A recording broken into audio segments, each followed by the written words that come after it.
talk about your work as an inker. You are an incredibly fine artist. Any way you look at it, you're probably, if you look at your credits in comics, you probably have 10 times as many inking credits as you do anything else. And you are an incredible inker, but when you ink an artist, you bring a bit of your aesthetic to it. In fact, I was just interviewing John Romita Jr. and I asked him, who would you like to have ink you? And sometimes like Bill's tops of my list. I think he's done it once in my entire career because he does enhance and he brings some extra qualities to it. Oh, I wish they would let me know that. You know? Hey, editors, are you paying attention, editors? I want to ink John. But are there artists that you've approached over the years who've said no because our art doesn't match, or they don't want your aesthetic on top of their art? Have you ever had anything like that happen? Yeah, you don't have to name names or anything. Well, actually, the only kind of situation where I've had, like, if they come to me, it's literally like they know what they're going to get. Yeah. And that may include not knowing what they're going to get. You know, that I may zig when they expect me to zag. I'm a huge fan of John Paul Leon's work. Just think he's absolutely amazing.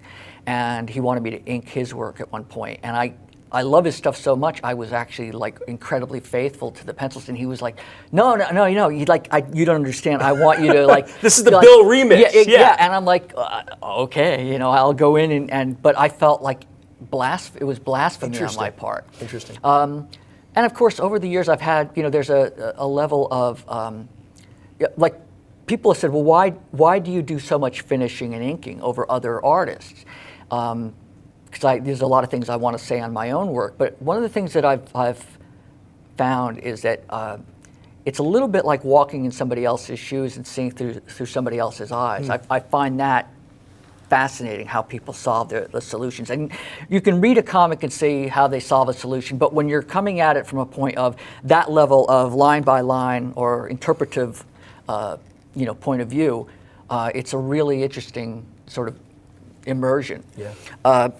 But I do remember when I was inking the great Jim Aparo, God rest his soul, but he was just absolutely a stellar artist and in all manners.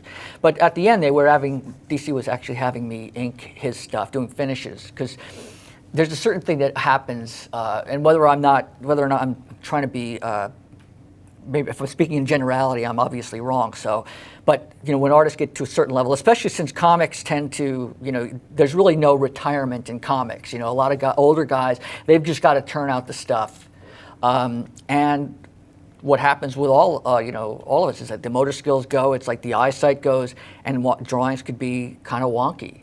And so, unfortunately, that's a little bit what was happening with Jim's stuff, so they came to me to fix and change and things like that, which I was totally fine with doing because I was just such an admirer of Jim's work. And at one point, we actually had a great conversation. We spoke to each other over the phone, long conversation. We never actually met in person, but we had like a 2-hour conversation. And at the end of it, we were just about ready to hang up.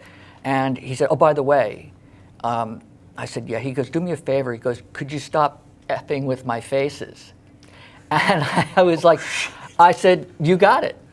You got it. It was literally, and like that had been like the reason. Said, look, we want you to fix the faces. And his response was, I'm still cognitive and cognizant enough to know that you're basically, it's like you're fixing my faces. But, and I said, you got it. So I actually went to the editors and I said, I have to respect his opinion. It's like I can't, in good conscience, continue to do what I'm doing, without his approval or his blessing. And well, unfortunately, like not too long after that, everybody passed away. Oh. But it was like, okay, you come first, So I've seen some of your work on top of Denys Cowan, who's one of my absolute favorite artists in the world. You guys seem to be a perfect combo too, and the way you treat his artwork is like nobody else I've ever seen. Talk about working with Denys a little bit. I think I've known Denys since we were both puppies in this business, and we always we're best friends. I mean, we get along great, and we have similar affections for certain specific styles, and a lot of that includes more of a European flair. And I think Denys is big he's much more of a European talent. Yeah. And And we also both think in terms of, not so much in terms of anatomy and rendering in terms of form. We both think that abstraction and pattern and shape. So that's the big thing. Everything else sort of fits into that wheelhouse.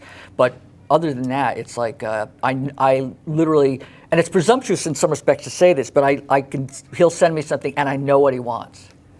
And we're lucky enough that we have kind of this shorthand, and his trust is implicit, and I value that. So whenever I get something from him, he knows that I'm going to try to make it, better than what, and it's already brilliant, from what he sent me. So, but I love working with him.